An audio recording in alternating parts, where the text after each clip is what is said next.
going to make today pozole, which is a Mexican stew and we're gonna make it paleo, and also for the people that are not on a paleo diet, they can have it the regular way. I'm gonna start with the ingredients. We are going to have these peppers. It's chile guajillo. I heard that it's also called chile California, so either one, it should work. This bag, I don't know, has maybe like 12 of them, but we're gonna use about 7. We're also going to use about 2 pounds. This is going to be for like, I don't know, maybe 4 to 6 people. So I'm gonna use 2 pounds of meat. I've seen it being done with chicken, with pork, and with beef. For this time, I chose to get pork. And also, if it has bone, that's the best meat that you can use, just because you're gonna boil it first, and all the flavor comes really from the bone, at least for the broth.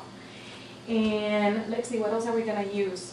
Oh yes, so I used a large onion. Half of it is actually already boiling with my meat, and also I put 2 garlic cloves, and I also saved 3 that we're gonna use for our sauce later on. I noticed that there's different ways to make this. A lot of people use thyme to keep a flavor. Some other people use oregano, and even some other people use bay leaves. So I don't know, I like thyme. I don't like oregano that much. So, and people also use oregano at the end, so might as well just use thyme for this, and then we can use always oregano to put some extra flavor at the end. And I like bay leaves too, so I can't remember if I put some in my pot already, so maybe it's too late for that. But if you want, and if you like the flavor of bay leaves, go ahead and put 1 or 2 when you're boiling your meat. Let's see what else. Oh, salt. I just got the regular salt. It will be better if you use sea salt, at least to make it paleo. A lot of people that are on paleo are very, very, very strict about the ingredients that they use. I don't really care. But anyway, I'm just going to use regular table salt. And let's see, what is the next step? So I have my meat cooking. I wish I had 2 cameras so I could like show you. It's just boiling. And like I said, there's an onion there with 2 cloves of garlic. I also have some water here heating, and this is gonna be for the preparation of the peppers or the chilies. I don't know what you call this. That's peppers. So that's the next thing we're gonna do. Okay, so I lied. There's actually a lot of these chilies in that bag. There's like definitely like 24 maybe. So what you're gonna do is that you're gonna open the chilies and take all the seeds out, kind of clean them up. Okay, the next thing that we're gonna do is that we're gonna grab the peppers that we put in our water, that was on our hot water. We are going to put our peppers in our blender, and we are going to blend them with the onion and the 3 garlics that I was telling you earlier. And a little water. Alright, now they're soft. Nice.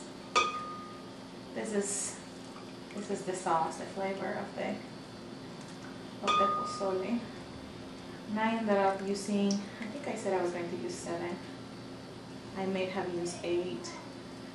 Like I said before, it seemed like there was not really a consensus of how many to use. It's all like based on how you like it, and just get used to that. That's just how we cook. We really don't have like measurements, so just go with 7 or 8, no big deal. Alright, so there's our peppers, and I use our onion, so I'm gonna use the other half of this big onion. Alright, just gonna make it a little easy on the blender. Alright, and the garlic, I should have it ready. go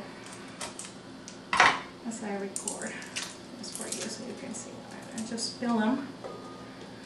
And if you like a lot of garlic, you can probably put more. I'm just gonna put 3. I really like garlic. I'm just gonna do 3. These are kind of big too. Let's see. Okay, there's the third one, and let's just add maybe a cup of the water that we use for the peppers. That way it's not too dry. Maybe, yeah, just a cup. That should be about right. Okay, let's blend it. Okay, so I blended my sauce, and now also my meat is being cooking now for about an hour, which is what you want. Before I started recording, I went ahead and half an hour. So we've been doing this for half an hour, and I am going to edit this video in a way that is less than 10 minutes, so it's not tedious. But anyway, so my meat is almost ready, and so what you're gonna do is that you're going to get your hominy, is what it's called here. It's in Spanish maíz blanco. And I just went to the Mexican store and got 2 of these. They are, let's see, 29 ounce. And remember, if you are strictly paleo, you don't want to eat this. Okay. I'm gonna put it in my colander. Or what do we call this? Strainer? Colander, right? The big one.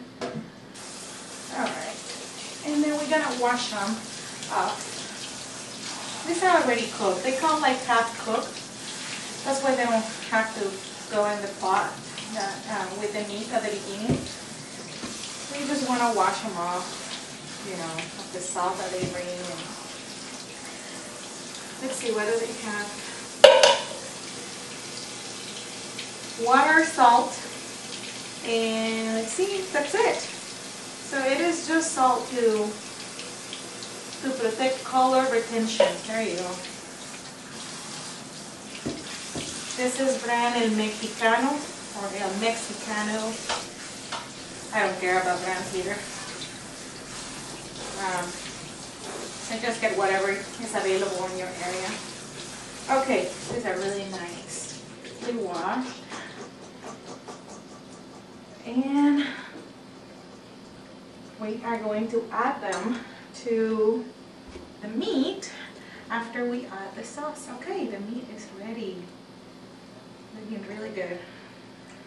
What I noticed that a lot of people were doing in the recipes that I checked online is that they were cleaning the water, just because the meat has all the it's not dirty, it just looks dirty, but you know, it has all the fatty things that float to the top. So people were cleaning them up before they added the sauce, so we can go ahead and do that too. Okay, we are going to, now that I clean it up, it's all clean, we are going to add the hominy. Okay, so that's what's gonna cook next. And we're going to add the sauce. And you are going to put that through the strainer. Let's see. Okay, there goes the sauce. It smells so good.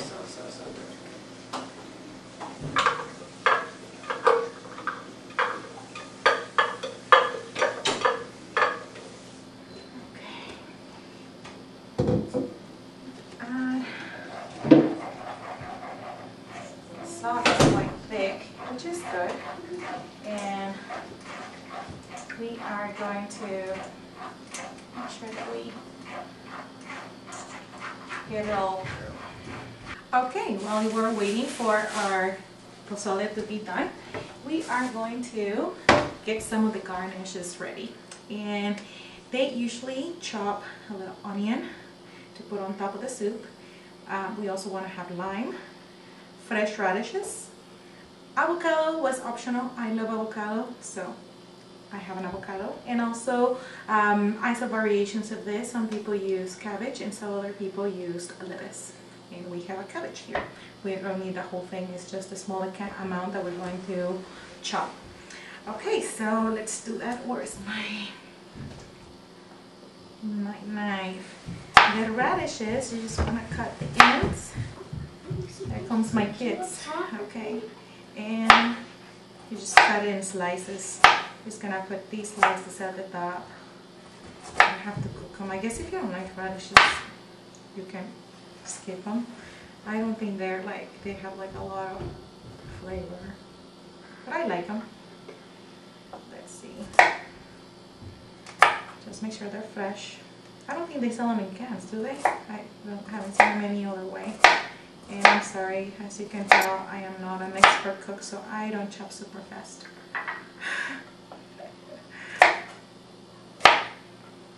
Alright. And since it's just me and my husband that we're going to be eating this, I'm going to try to convince the kids to eat this, but they're so picky, they probably won't. I'm just going to chop just a little bit, just for the two of us. So I'm using half of an onion, a medium onion, and I'm just using yellow onions. You can use white onions, it doesn't really matter. Red onions will make it colorful too, so you can use whatever you want. Okay, that might be enough. I want to see one more onion sign. He's right here. He just doesn't want to be in the camera, which is fine. Okay, so you got some onions. You want your lime. Limes are really expensive right now. 89 cents for a lime plus tax, whatever that comes to, 90 cents at least. And this is just, if you like lime, I think it makes the difference, at least for me. I love it. Okay, and the cabbage. So you just want a little bit. Really fine cabbage. So did you see that? I just cut a piece, and then I just kind of like shred it with a knife. Cabbage is so easy to work with. So this is already kind of like chopped on its own. I guess you can still chop a little bit more, depending how you like it. So we don't need more than this. Like I said, this is just for the very top of the soup. It just makes it really good. Okay, this is going to be a mess. Oh, I got it all in one. And alright. And I am going to wait until our soup is ready, our pozole, to open the, well, I guess I can open it. It's not going to be that much longer. I think we only have like 5 minutes to go. You want to wait to open the avocado last. As you know, once it's open, it starts getting brown. Come on, there you go. You know how to take that bit off. Just chop it and then twist it, and it comes off. Okay, so I am checking now the pozole. It's looking good. It smells good too. And I do like it. If you can see I don't know if you can see from far away, it is a little watery. That actually, I had it that way at restaurants, and I like it, but my husband actually likes like thicker soups. So, and if that's you or your family, you can actually thicken it a little bit more.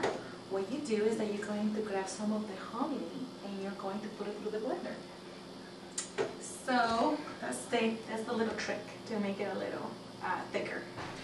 And let's see, after that you don't really have to cook that long. You're just gonna mix it. I'm gonna do that. I'm gonna mix it a little bit, and then I'm going to serve it. We are ready to eat, and as you can see, it's very simple, very very tasty, and it makes a lot, so you can really serve maybe 8 people with this. I'm thinking the serving that I did is 4 to 6, but I think you can easily feed 8 people with this.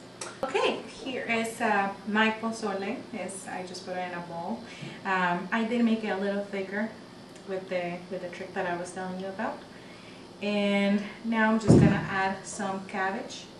Again, the cabbage is not cooked, it's just fresh cabbage. This is what you use for garnish, and you put as much as you want here. There's not really a serving, just how much you like it. Some onions. I think the garnishes just make the soup so much better, so don't skip those. Also the radishes. I'm just gonna do 6 of them. And like I told you, avocado is not supposed to go, I mean, it was in the recipe, of the few recipes that I found didn't call for it, but some people said, you know, if you like avocado, go for it. I love avocado, so of course I'm going for it. And I like it a lot, so I'm gonna put a lot. And last but not least, some oregano. I already have some chopped oregano here, but so I put some in my hand, and I like to grind it just a little bit more to make it really, really, really fine. This oregano, it makes all the difference. All right. And I'm sorry, that was not the least. That was not the last one. Also lime. I almost skipped it. Lime is really important. Makes it really, really good. And you can get some tostadas or some regular Mexican tortillas with this. If you can get Guatemalan tortillas, you are in luck. We don't eat this in Guatemala, but Guatemalan tortillas are amazing. And I can only imagine it'll be amazing with pozole. Alright, I think this is the end. Enjoy your pozole.